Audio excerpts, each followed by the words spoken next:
भयानक विशालकाय समुद्री जीवों के बारे में आपने ढेरों कहानियां सुनी होंगी, लेकिन इन कहानियों में कितनी हकीकत है और कितना फसाना है, इसके बारे में साफ कुछ भी नहीं कहा जा सकता है। लेकिन आज हम आपको एक ऐसी कहानी के बारे में बताने जा रहे हैं जिसमें एक भयानक विशालकाय समुद्री के अस्तित्व को सच साबित करने के कई तथ्य पाए गए हैं।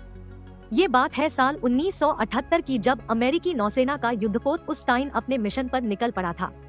लेकिन किसी को इस बात का अंदाजा नहीं था कि बीच रास्ते में एक आपातकालीन स्थिति पैदा हो जाएगी। इस दौरान युद्धपोत के निचले हिस्से से किसी भयानक विशालकाय चीज ने जोरदार टक्कर मारी, जिसके तुरंत बाद रडार सिस्टम ने भी काम करना बंद कर दिया। बिना रडार सिस्टम के युद्धपोत चल नहीं सकता था, क्योंकि ऐसे में ये पता नहीं चलता कि समुद्र के अंदर दुश्मन की पनडुब्बियां कितनी और कहां है। ऐसी स्थिति में तुरंत युद्धपोत स्टीन को वापस घुमा लिया गया और होम बेस पर ले जाया गया। यहाँ जब उसे ड्राई डॉक करके जहाज के निचले हिस्से की जांच की गई, तो जो सामने आया वह हैरान करने वाला था।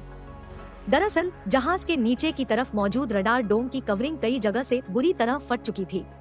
ये कोई आम बात नहीं थी। असल में इस डोम का वजन 27,215 किलोग्राम था। इस रडार डोम के बाहर लगी रबर की कोटिंग के चिथड़े उड़ चुके थे। इसकी सतह के 8% हिस्से में कटने फटने के गहरे निशान थे, जो 4 फीट तक लंबे थे। इसे देखकर ऐसा लग रहा था जैसे इस रबर कोटिंग को किसी ऐसे दैत्य ने फाड़ा है जिसके पास बहुत ताकत थी।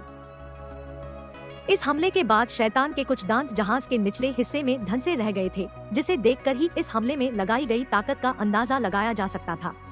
शुरुआत में लगा कि ये एक मगरमच्छों के समूह द्वारा किया गया हमला था, लेकिन ऐसा समुद्र में यह संभव नहीं है। ऐसे में सभी के मन में यही सवाल था कि आखिर युद्धपोत स्टीन पर कौन से शैतान ने हमला किया। इस बात का पता लगाने के लिए नौसेना के बायोलॉजिस्ट एफ.जी. वुड को बुलाया गया। रबर कोटिंग की जांच के बाद एफ.जी. वुड ने बताया कि पंजों के निशान और जहाज के निचले हिस्से में धंसे मिले दांतों को देखकर लगता है कि यह बेहद विशालकाय जीव था। इस समुद्री जीव के पास कई दांत और पंजे थे। एफ.जी. वुड के मुताबिक यह कोई बड़ा स्क्विड भी हो सकता था, क्योंकि इसके दांत काफी हद तक स्क्विड के दांत जैसे ही थे। लेकिन ऐसा भी हो सकता है कि ये एक स्क्विड न हो, बल्कि उसके जैसे ही दांतों वाला कोई और विशालकाय जीव हो।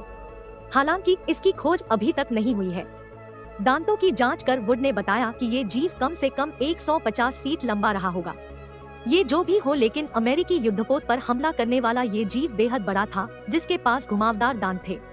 इसकी मदद से वह शिकार से चिपक सकता था और उसे फाड़ भी सकता था। दरअसल जब स्क्विड को अपना जीवन खत्म करना होता है, तो वह किसी नाव या बड़े जहाज के निचले हिस्से से चिपक कर मर जाती है। ऐसे में ये भी हो सकता है कि एक जायंट स्क्विड ने इसी व्यवहार की वजह से युद्धपोत के निचले हिस्से में अपने दांत वाले सूंडों को फंसाया हो।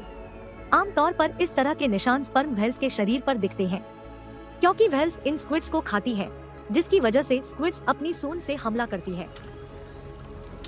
इस बात को लेकर ये भी कहा गया कि हो सकता है कि स्क्विड को रडार डोम व्हेल जैसी दिखी हो और उसने हमला कर दिया हो।